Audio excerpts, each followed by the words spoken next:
eventually. It's okay, look. Okay, Sam, the last time we were talking about... I tried to get into the Right. consulate. 3 guys, 3 plainclothesmen grabbed me. I was at the door. When you were in, was international territory. But open that door, you've been in New York, you know, you see it's no gates there. It's all a door built in the building.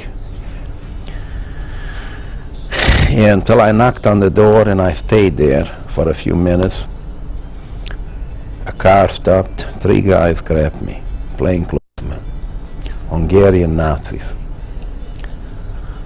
I find out later that's all they are doing. They are watching that place because thousands of people were in, and thousands of people wants to go in, and they grab them right there when they, you know, it's like a place where they know they have their victim right there. You know what I mean? And they took me in downtown. They tortured me maybe for many hours. That was the biggest thing in my life. See all my fingers broken, my hand split. I didn't tell you that. This was with 2x4s. Lamps in my face, 5,000 watts, you know, or 10,000. And they confiscated my papers. They find out yes, I had false papers, and they checked up, you know, to the source. And they told me they're going to take us for a ride around 5 o'clock in the morning. It was the 3rd day since they took me in. They took us out, me and about 15 other Jewish people. They were older, younger, my age. And they lined us up like in the army to march. We marched down here. They brought in truckloads with other people. We were maybe 250, 300 people. I don't know exactly. See how the water is. The Danau River is one of the biggest, like the Mississippi River. I'm sure you heard about that in Europe, one of the biggest. We were away maybe 10 feet from the water. And they gave us hot tea and bread. We ate. They told us not to worry about it. Everything is going to work out all right. This is it. They're going to take care of us. All of a sudden, they start bringing out machine guns. And they start shooting us down. Me and about 4 or 5 guys. I dropped right away on the floor. You know, as soon as the start pop, pop, pop, you know what I mean, popping the cannon. And they come over and kicked me and checked my heartbeat. And I was laying there dead. And after an hour, I stayed there. I was scared to death to leave. I looked around slowly, you know. All of a sudden, I just walked away from there. I tore my yellow thing, my coat, everything off. They were coming out to throw me in the river.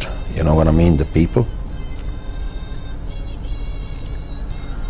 We had to dig, oh, I forgot to tell you, we had to dig our own grave. And some of them who were out there, didn't fast enough, dig their grave, they just throw them in the river. And I walked away from there. My mind was always just to get into the Swedish consulate. And I know where I am because I had big connection there.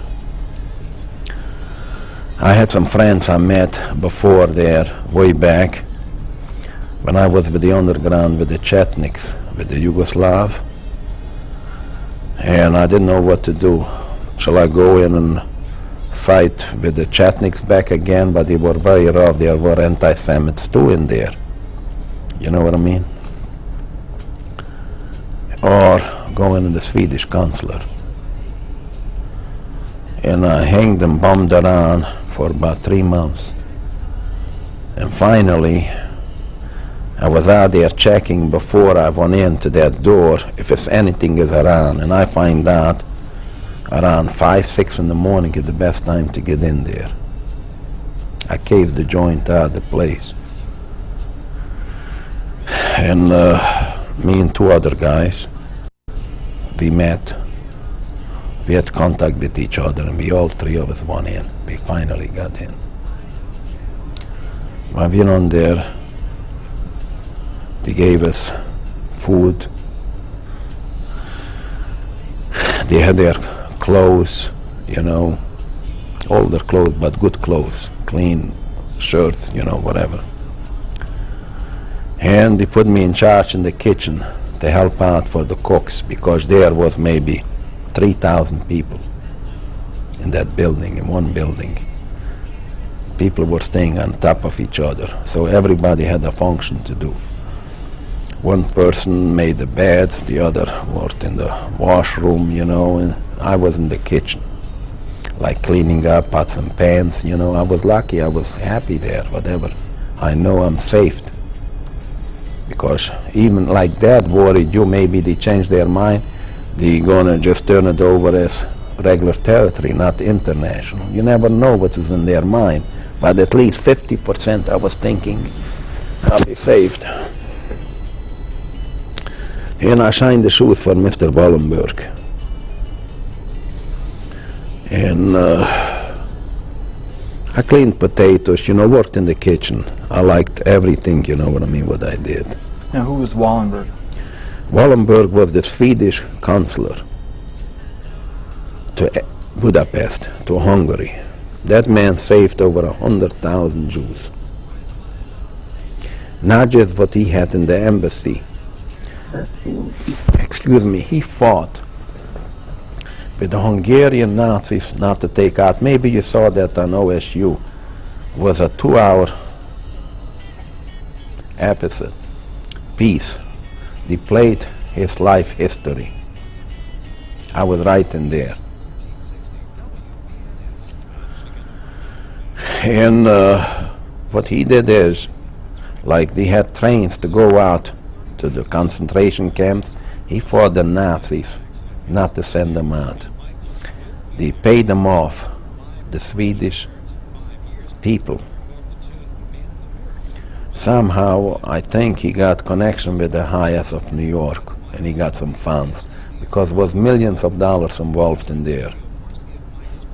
But through him, over 100,000 Jews, and I'm one of them, saved. I was there, I think, from end of 1944. And 45 of May was the war over. This was around the end of 44. I was there maybe about altogether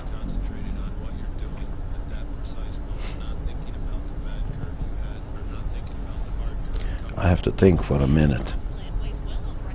About 4 months, at least, maybe more, in the Swedish embassy.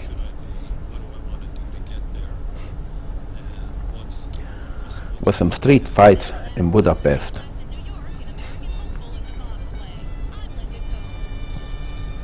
And I ran up upstairs.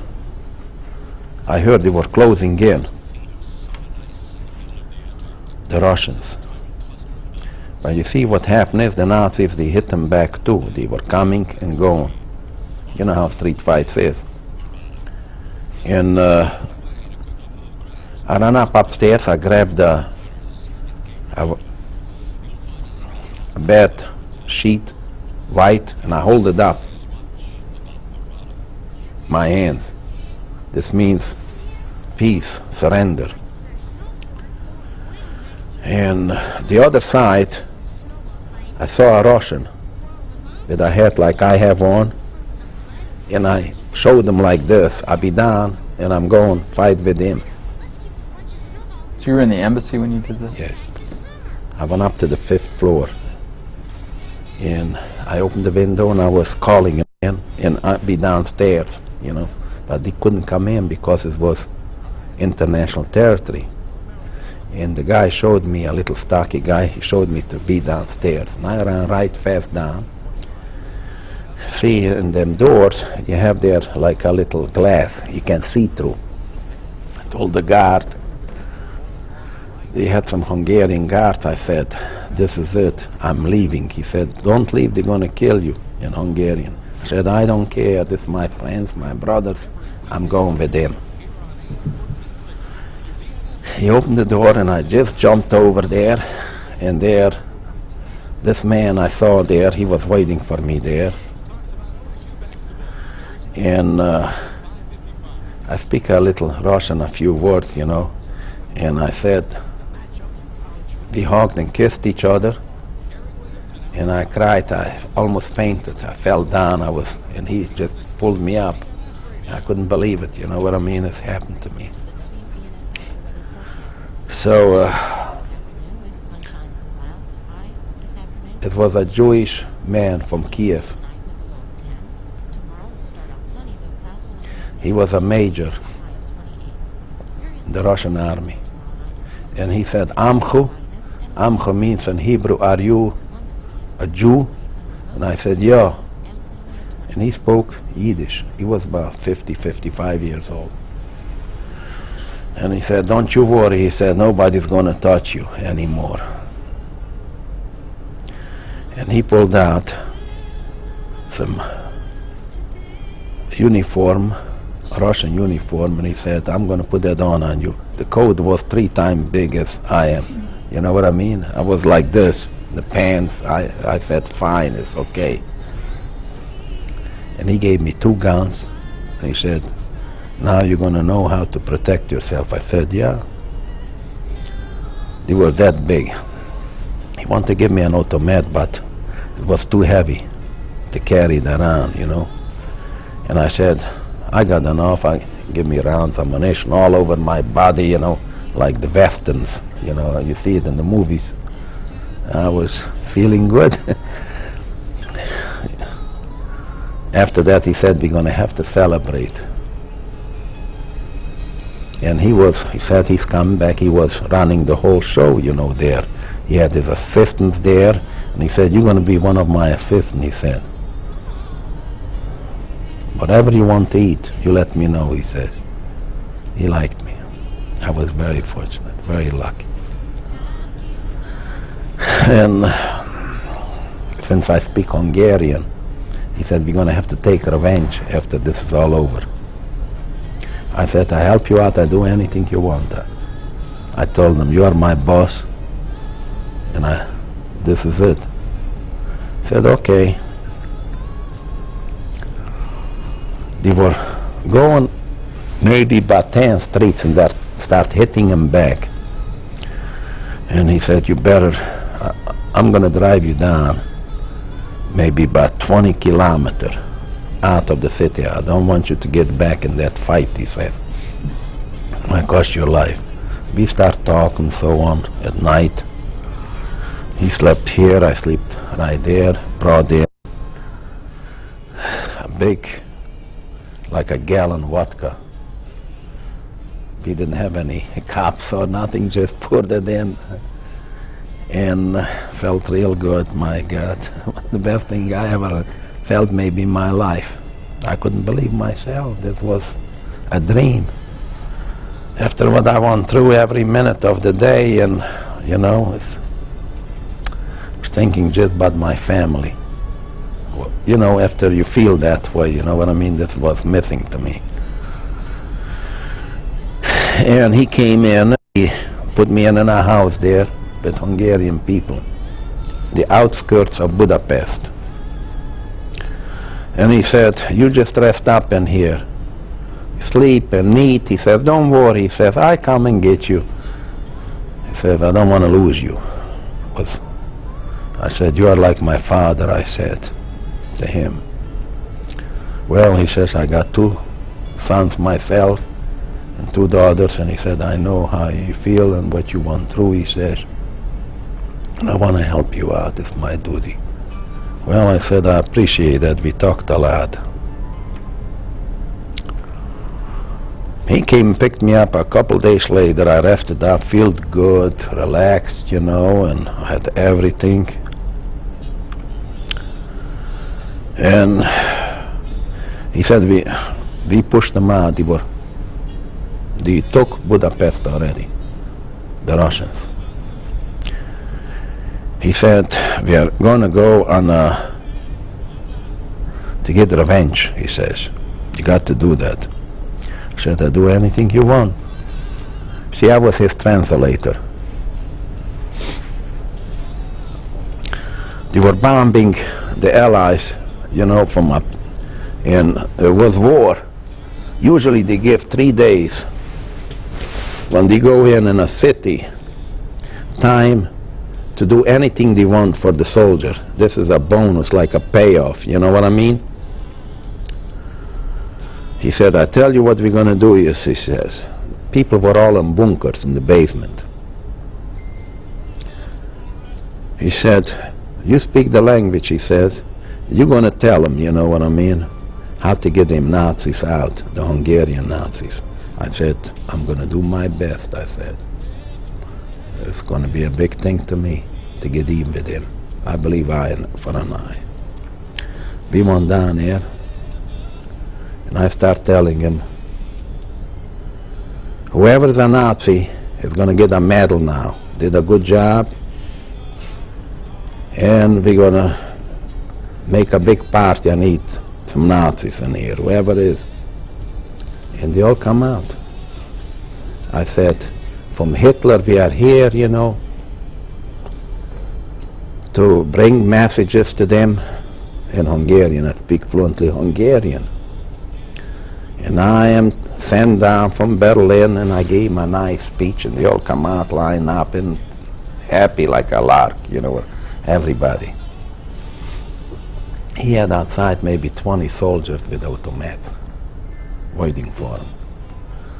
We said, well, we have to go up. Took them up there, picked them up in them jeeps and the Russian things, you know what I mean? We lined them up in Budapest and took them to Siberia. The same way they took the Jews to Auschwitz. I was one of them. And I was so happy I didn't know what to do with myself. I couldn't believe that, my God, things can change so fast. Here I was in trouble, here my God, I'm giving orders out, you know what I mean? And what I see my enemies are falling in my hands. It's a very good feeling. Oh, it was just wonderful. We did that for about 10 days. But I was still not happy. I want to go home. He told me to go with him. We were going toward Berlin. When they get Berlin, it was all over. And I said to him, I tell you the truth, I would like to go home to see if my family comes home. I don't want to go to Berlin. I might die, you know what I mean? I don't know. I'm scared. But I was scared.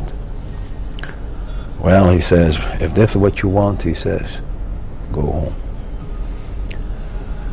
So from my hometown to Budapest, there's maybe about, in kilometer, about 600 kilometers, about 400 miles.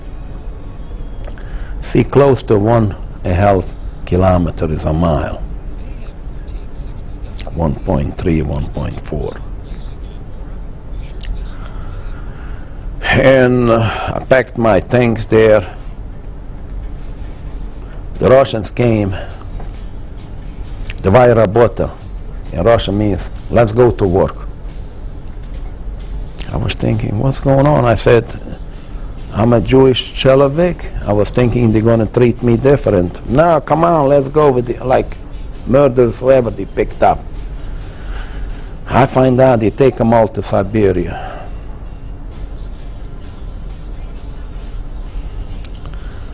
They didn't look Jews or non-Jews. I said, oh my God, what's going on? It's supposed to be our friends, our brothers. And that day, it took me 3 weeks to get home. I jumped off the trains maybe 30 times. 30 times. It was like this. You see, the locomotives, we were going 10 kilometers or 20. We stayed there for 2-3 hours, and that's what was going on. In the meantime, Russians come up and they robbed us. They took everything away from all of us. I was so mad, my God. They come up with masks like you see in the movies. And they raped ladies, and my God, in front of me, and I was just so unbelievable. I was thinking, terrible. Was them from Caucasus. I don't know if you heard of it. They were very wild people. And I couldn't believe it myself. I met two my age young people, and we got to be good friends. And one they took away to work to Russia, they told them, like the Germans did. Fred Tibor, a friend of ours, you know Fred, they grabbed him like that. He was 2 or 3 years in Russia, in Siberia. Did you know that? On the same basis what I'm telling you now, they grabbed people and they just took them.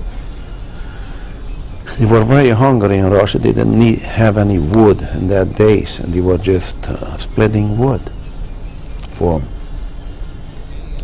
So I finally made it to my hometown. I know what happened to in my hometown, but I was thinking maybe somebody's going to come back. So when I got home, empty, our house, furniture, everything is gone, you know, I felt real down. Didn't shave, you know what I mean? Was thinking, I have a question, you know, to ask, why did that happen? And so on. It's real broke me down.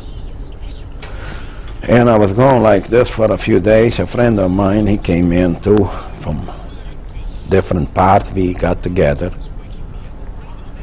And the Nazis ran away. They cleaned them out. And we had to go and get some papers to the Kommandatur. It's like the Russian police. I come up there and I talked to them. They said, well, I should get organized, you know what I mean, like law and order, like police chief and mayor. So me and my friends, we got organized. We ran the whole city. Start coming back from Poland, from all different parts. I was the police chief. And we picked up Nazis. I worked with the Russians. And we gave them some people taken to work to Siberia. They gave me an order, I need 200 people, 50 or whatever, and this is what I did. It was a very good thing to see, you know what I mean? We paid them back the same thing what they did to us, to our families. And I was looking, I talked to people, but if anybody, a lady come home, a girl from, she survived Auschwitz, and she told me she saw my sister, but she lives now in Israel.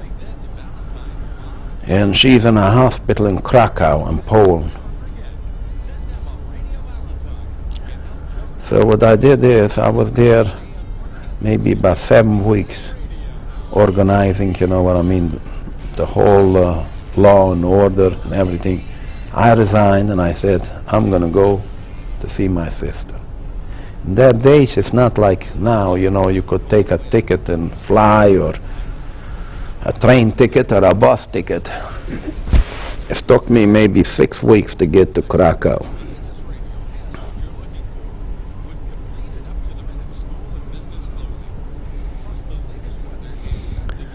When I got there, they let her go just about 3 days before I came there. And I was talking to people there what I saw. They saw my brothers, my 2 brothers, you know what I had.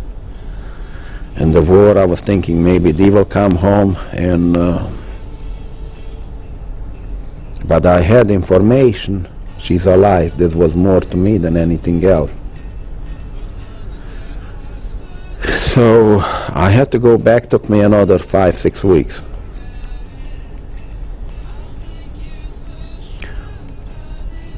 You have to go through maybe about 4 or 5 different borders. You have to be very careful, you know what I mean?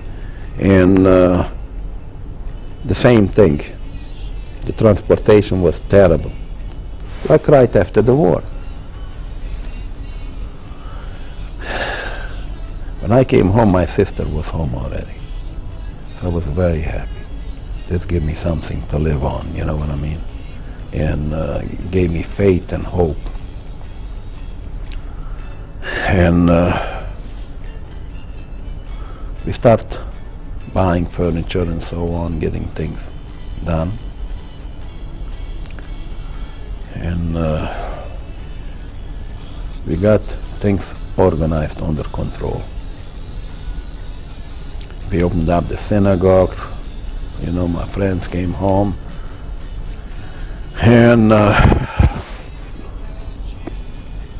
kids got married, start living a normal life for a while. But I was not happy. I find out my brother-in-law is in a hospital near Warsaw, Poland. He has TB. So I was thinking then to go to see him. I made contact.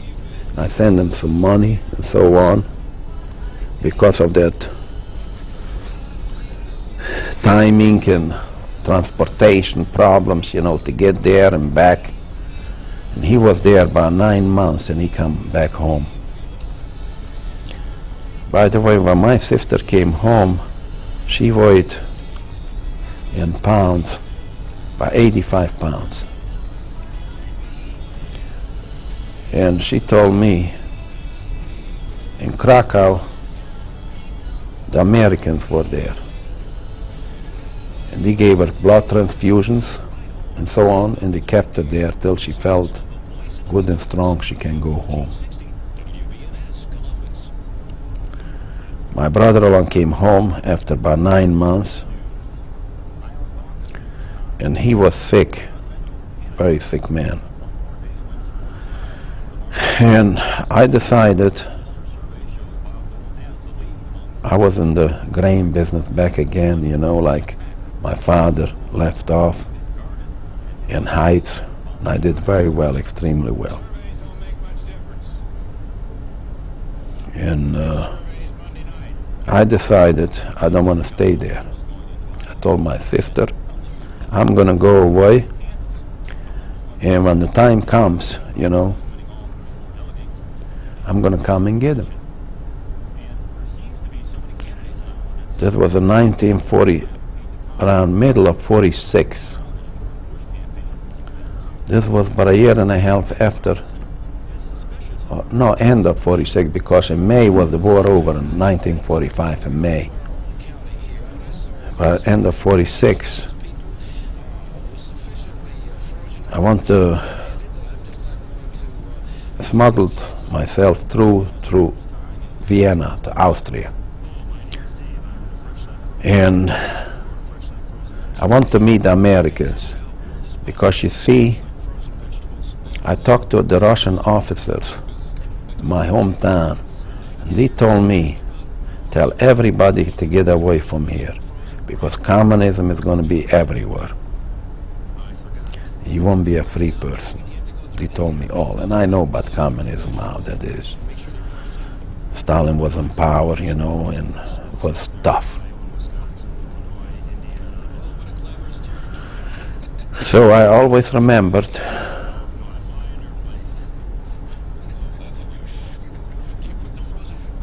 what he told me. I made contact in Czechoslovakia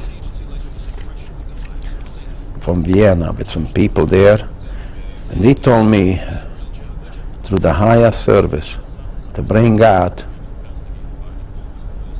Jewish people from Ost Europe, they called it, like it's now Russia, Moldavia, Bessarabia, Bukovina. It was Romania, but the Russians took it in the Second World War.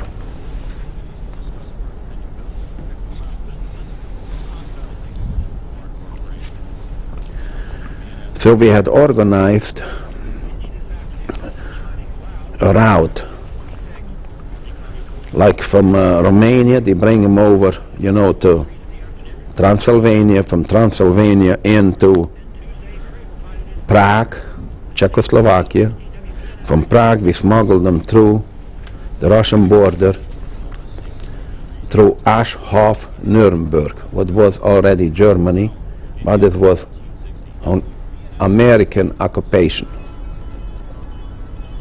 From there,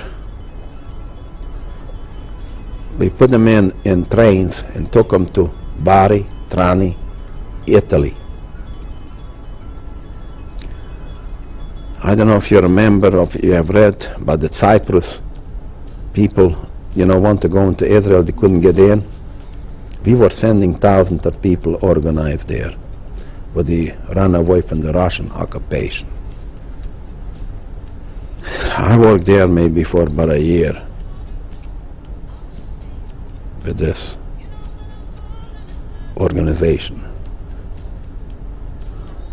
And I felt it's my duty to help out. I saved my life, I'm going to save their life, because see, the Russians, they told me, the big officers like colonels from the Russian army, what's going to happen in a couple of years, a year, everything normalizes and that's it. They're going to have high wire fences with electricity in it, you know what I mean, like you touch it, you get electrocuted, like in Auschwitz, something, you know what I mean, they tighten up the borders and so on, not like exactly. And I made my, I had in Vienna, I went back to Vienna from Prague.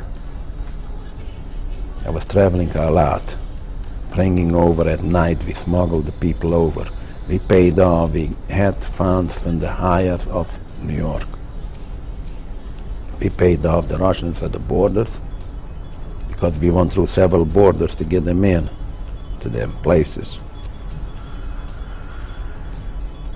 And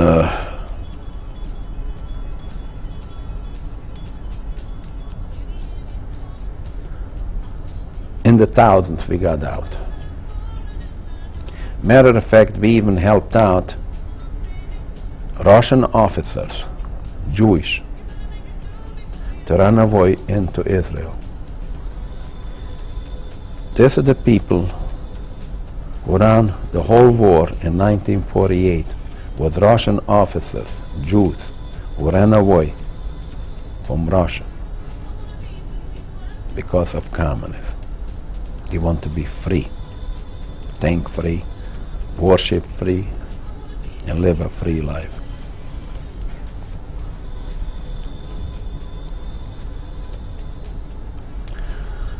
After about 10 months, my sister, my brother-in-law came home,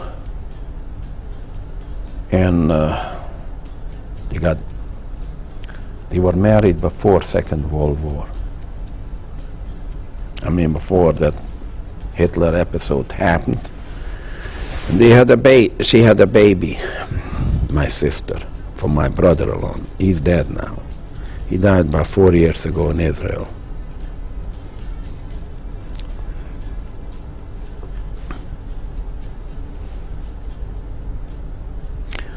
He is today controller of the Bank Hapoalim in Israel. This is the largest commercial bank in the whole Middle East.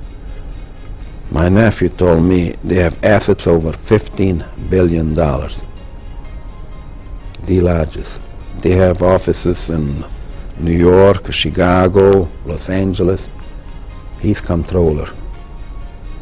He's an attorney, economist, and CPA.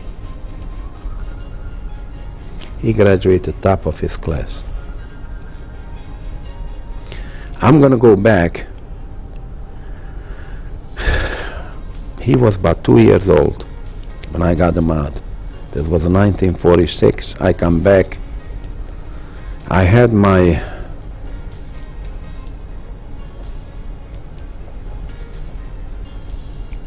I made the through Munich, Germany, from Vienna.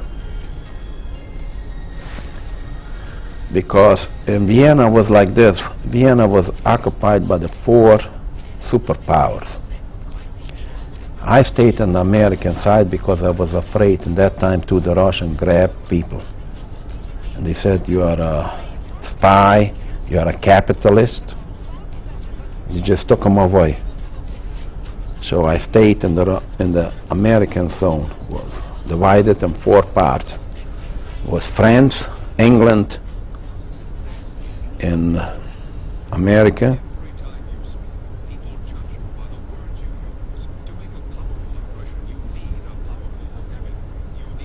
in the Russians. 4.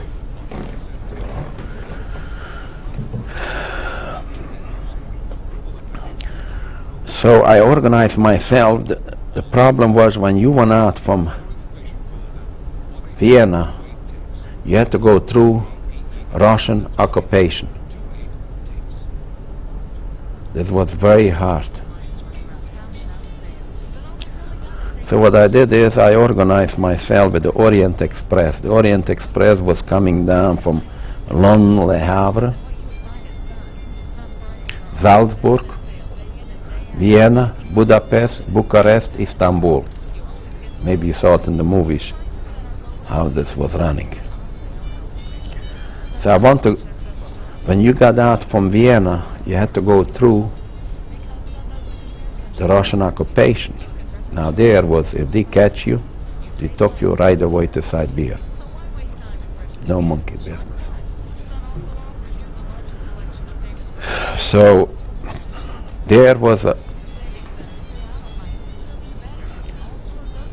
a city, Linz, in Austria. It was maybe about 110 kilometers, about 70 miles from Vienna. There was a big river, Linz River. And this side was the Russian. When you went through that bridge, on the other side was the Americans. My dream was to get through to the American side. This was my life dream. So I went out there and I talked to the train engineer. I started drinking with him and so on. I made friendship with him and I told him, you see, it was like this. From Vienna to go out to Salzburg was around 11 o'clock night. I talked to him to put me in the bagage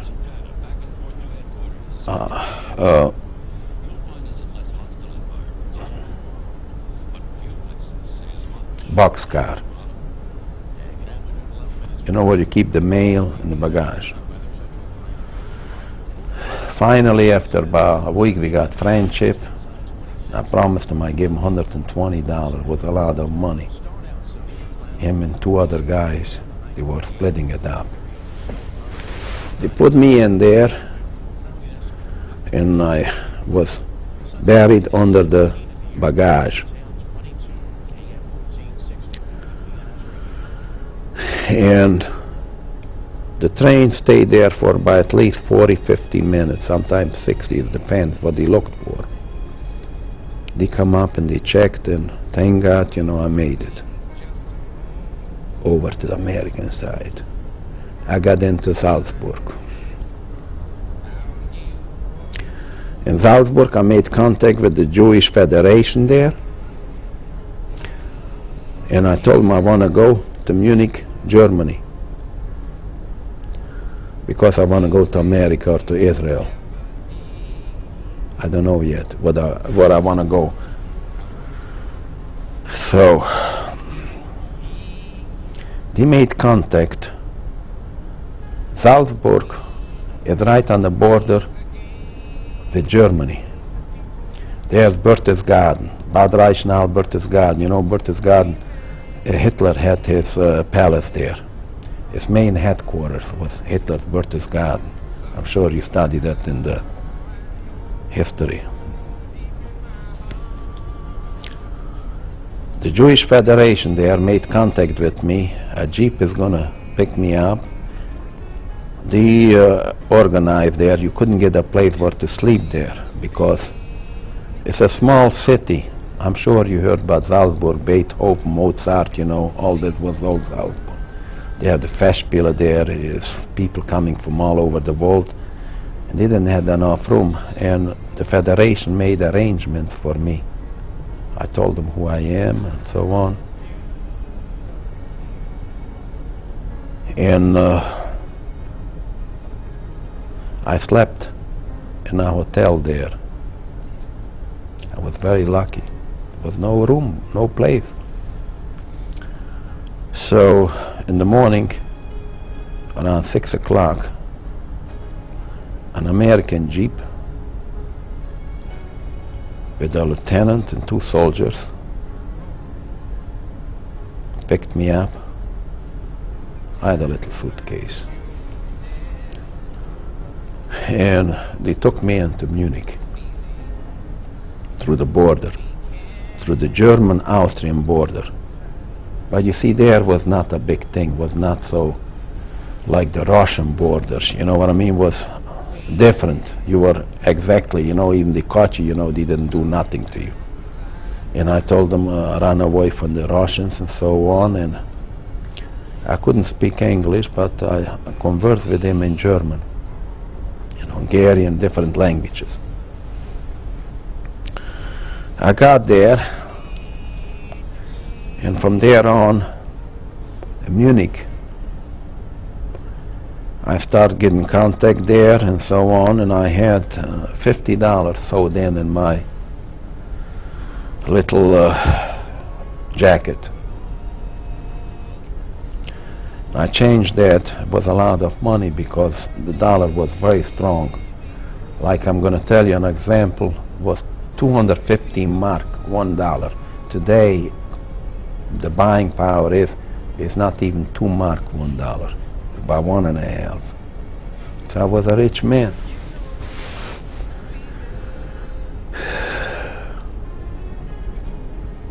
That $50, you know, from what I have, I had that, we buried that when, before my parents, my mother took me down to that camp. Now, I looked for it, I forgot to tell you this, for about 2 days. In the ground. I know exactly where that is now, but you know, you don't remember exactly, and I found it. It was in a little jar, $5, $10 bills. So going back,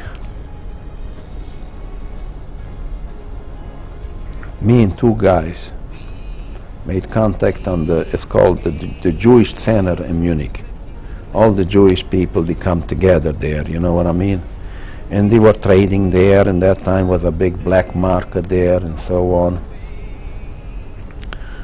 And them 2 guys told me they have a place there. If I want to, you know, I can share with them their apartment. And I was tickled to death. That's what I want. And they had 2 rooms. And I said, whatever they want to give me. And they were from Poland, very nice young man. We got to be good friends. And I stayed there. And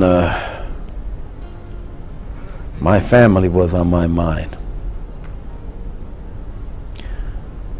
In 1947, I started dealing and wheeling in Munich, and I made a lot of money. I was in the textile business. I went back in again, and I made a killing. I made around $6,000. I was thinking if I go back, who knows how much money it's going to cost me to bring my sister out. And they have the baby, my brother-in-law, and this cost a lot of money. And I had my money sewed in on the same in my long coat, you know what I mean? In dollars, I had it. And I told my friends, I'm going back to bring my family out. I went back to Salzburg again. From Salzburg, I met again now that train engineer. But he helped me out coming over here to go back. And I went through the same thing back again to Vienna. From Vienna, I had to my hometown. See, my hometown was 18 kilometers to the Hungarian-Romanian border. We lived right on the border. And I come close to the Hungarian city. I made it till up there. And I sent messengers over with the farmers for my sister. I cannot go back if they catch me, the Russians. They're going to take me to Siberia. Because things got very tight. You want to stop or? Things got very tight. Like my friends told me. See, this was already about a year and a half later. At least almost a good year. I didn't want to take the chance for them, but I sent messenger over with the farmers, because there was farmers, but they had land on the Romanian side and on the Hungarian, you know what I mean? And them, they couldn't stop. So I sent constantly. My sister was afraid to make the trip because of the baby of Moshe, what he's in Israel now. And I didn't know what to do. Things are getting tighter and tighter. So what we did is, we took some, see, we went down with hay, big, you know how hay is bulky. I paid off 2 farmers. We organized hay with 2 horses, you know what he had. We went down. I was in the hay. I had enough air, you know what I mean, to breathe. And he took me into my 18 kilometers. It was maybe about 12 miles. It was not that bad. Made the trip. I came in the house. I told my sister to bag in 30 minutes. Leave everything there as is. My brother-in-law, the baby, and her. She saw me. She did what I told her to do. They put us in the hay. You know, it was big, bulky. It looks like a hell of a house. You know what I mean? We were right in the middle. And we made it through the border. Because they were just putting up them watchtowers. If I would go a couple months later, it would never happen. I was very lucky. We were, I mean, extremely lucky. So I got them there. It's called Chenger. From there, I had to figure out how I can take them into Budapest. because you see they were checking already papers there too, the Russians. What I did is I hired a taxi from Chengir,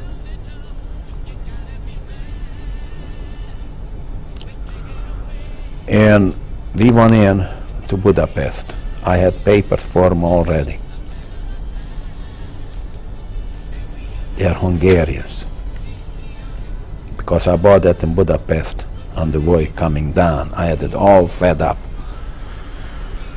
I got them into Budapest. I had to smuggle them through to from the Hungarian border into the Austrian border. I will never forget that 3 years ago my nephew was here from Israel. We just talked. My 2 nephews and my sister were here from Israel, my house. And we talked what we went through to bring them out. And tears were coming.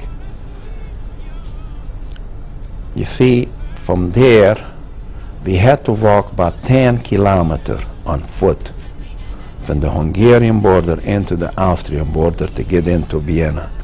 On the Austrian border side, I was all arranged. But the biggest problem was because I was going toward the American side in. I lived on the American, remember? The problem was this: the Russians were right there on the Hungarian-Austrian border. They would catch us back, Siberia Strait. So I had in my hand Moshe, my nephew, how we walked by 8 or 10 kilometers. It's quite a bit. It's about 6 miles. And we gave him Slivovitz. It's like prune brandy for the baby, not to cry. And I carried him on my hands. Because my brother-in-law, he was a very sick man from Auschwitz. He went through, you know, the concentration camp.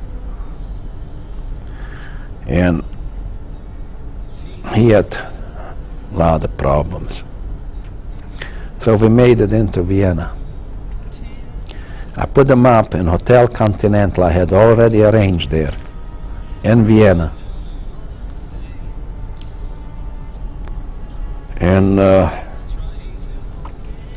let them there about 10 days to rest up. Bought them clothes. You know, in that time, it cost me around $2,000 with the farmers playing around and with that cab, the whole thing. I still had left about $4,000 on me. This was a fortune, a lot of money. So bought them some clothes, and you know, we had a good time, restaurants, you know, eating, you know, and good life. I made arrangements in about 10 days with the same train engineer to get us out from Vienna to Salzburg.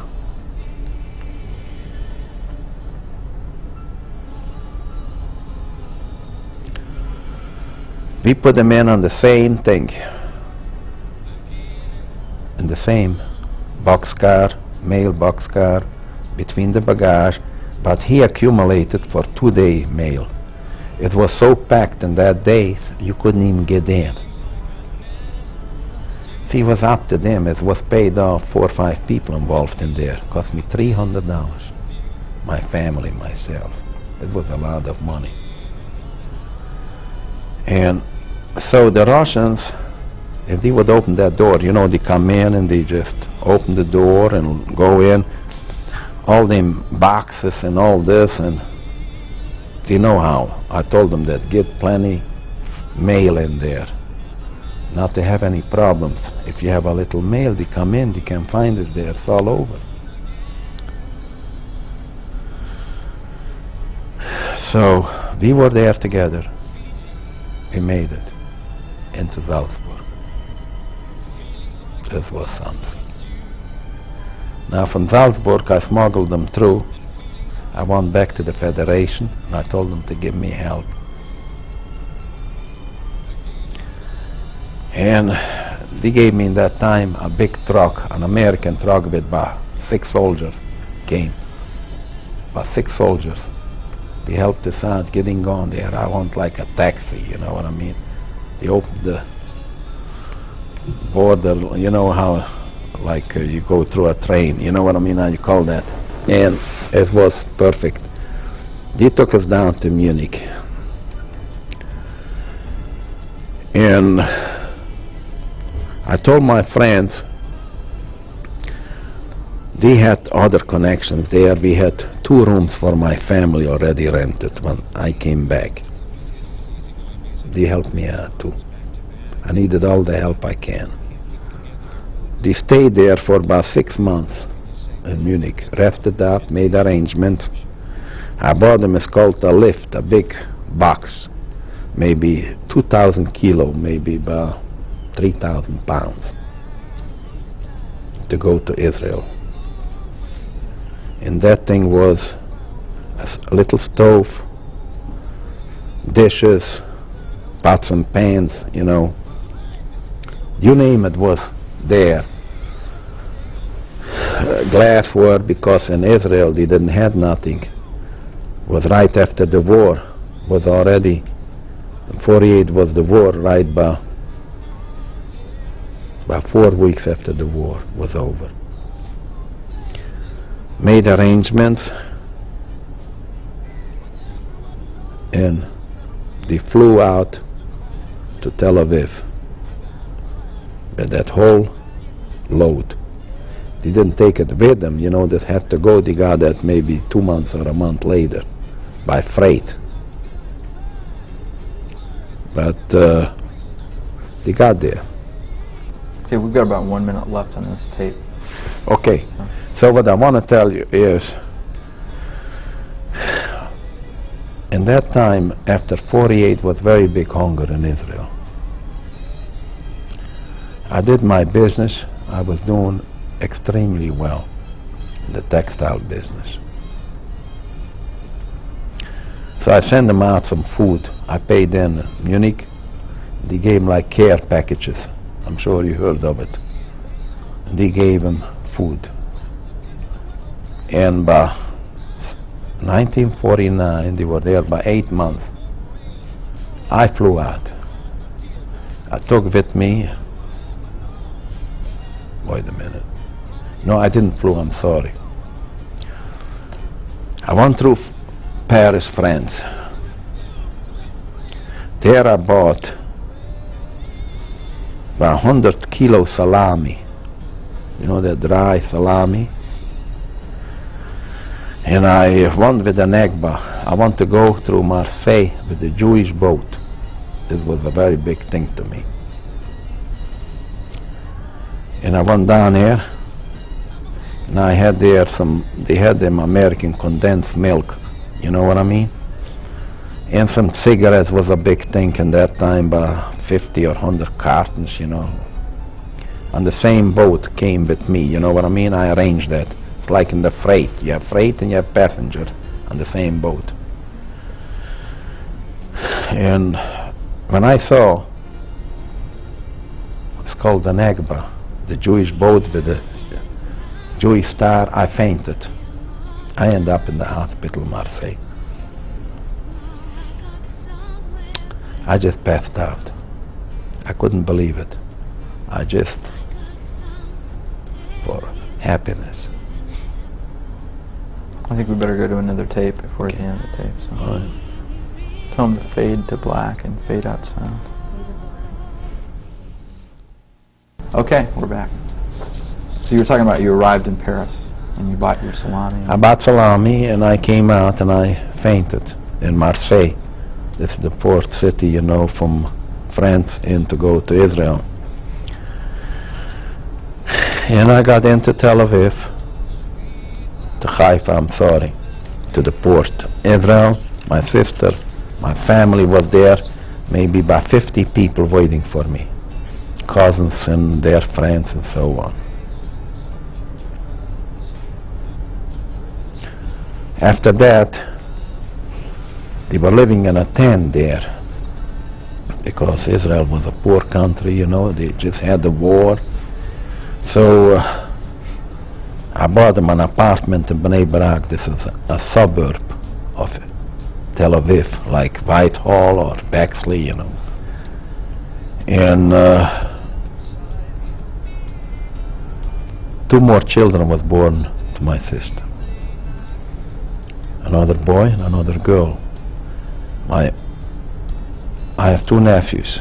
One nephew is the controller.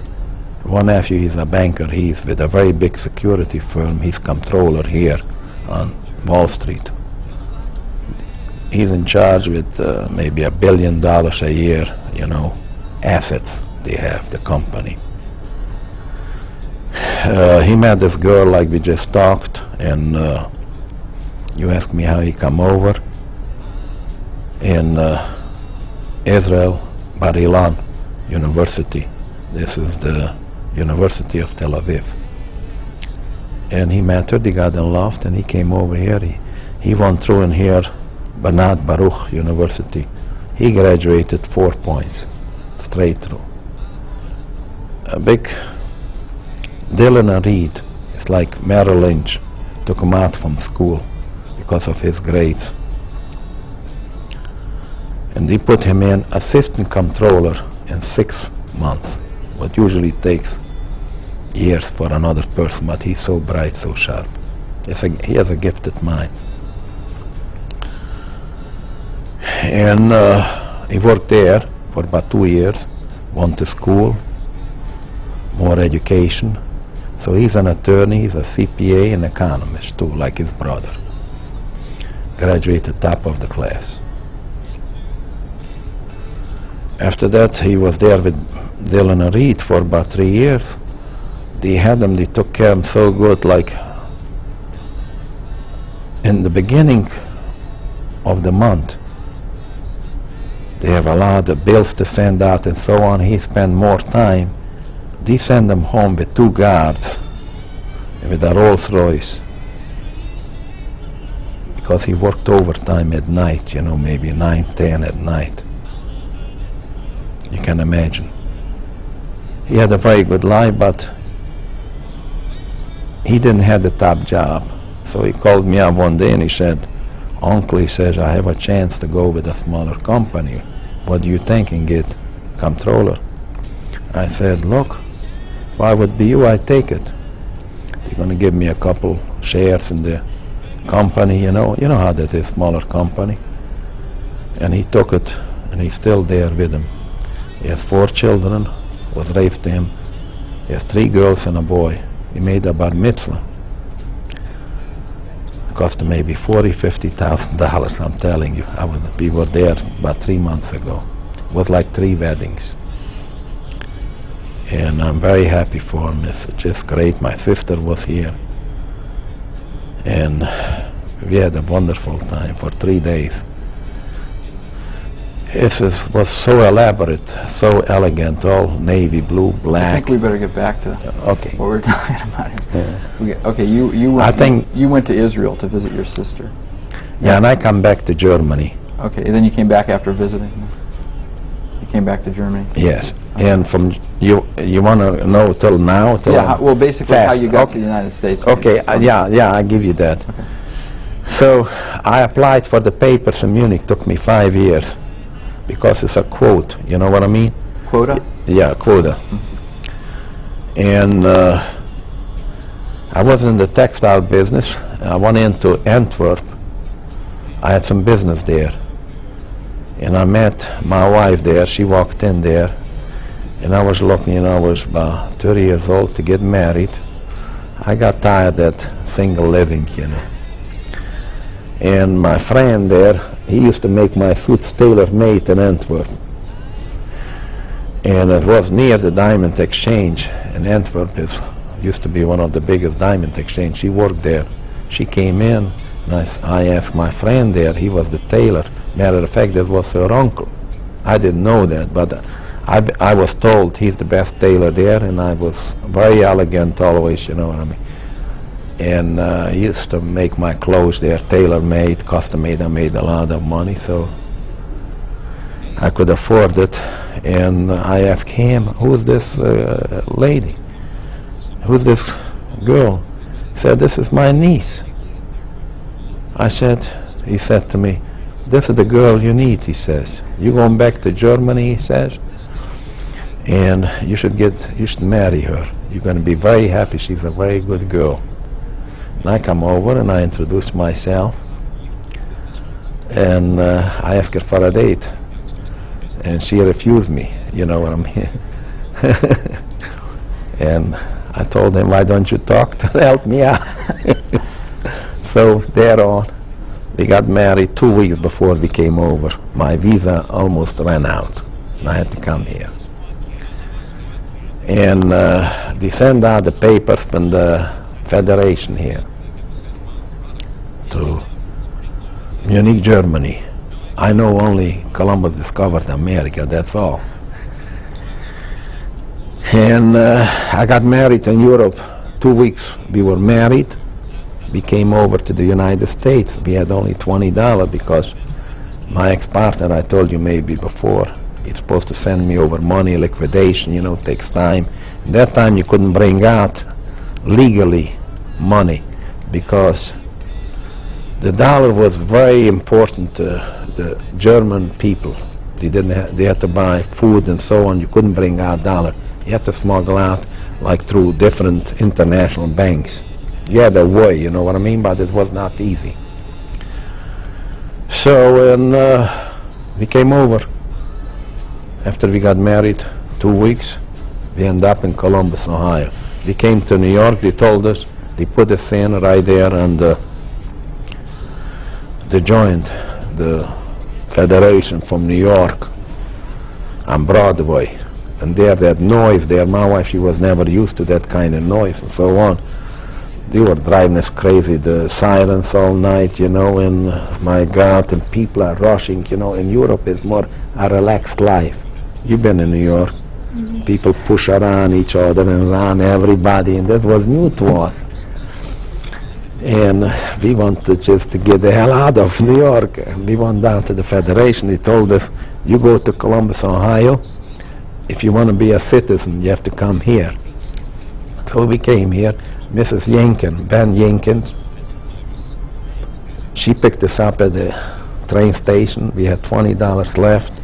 My friends all told me, Sam, you're crazy. You're out of your mind. Stay in New York. We're going to help you out. I have about 12, 13 friends. They're all very well-to-do. Maybe I told you, you know. And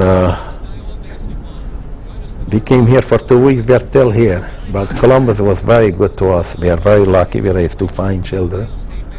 And I'm thankful for everything, you know. And we were very lucky, good children, worked hard. And we married them off. We got 2 grandchildren. Me and my wife are very happy. This country was very good to us. What else can I say? I'm very lucky, very fortunate, blessed. Tell us the name of your children and grandchildren. And where they are. My daughter, she lives in Chicago. Her name is Diane. She graduated from Ohio State with a 3.8 average. I'm not in here bragging, but you know, like any father, but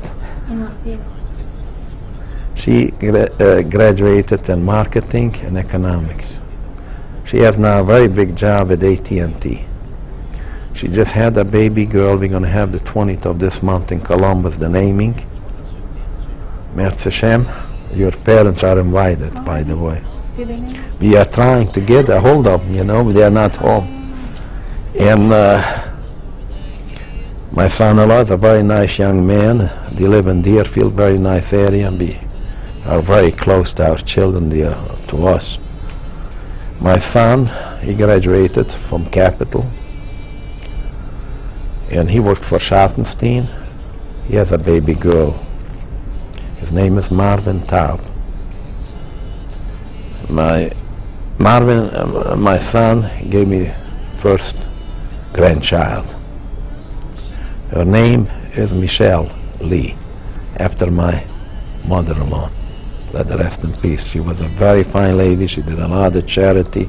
She worked a lot of hours, voluntary work for the Beth Jacob, for the Hillel. She cooked for 10 years there for the students there who wanted to eat kosher. And my daughter's baby name is Lauren. And she is named too after my mother alone. My wife, she was the only one child in her family. So it's a very big thing to us. This is unbelievable. Anything else? You have any questions? Okay, well, thank you very much, Sam, Thank for you. sharing that with Sure. us, coming in. It's the greatest country in the world. As long as the story hasn't happened.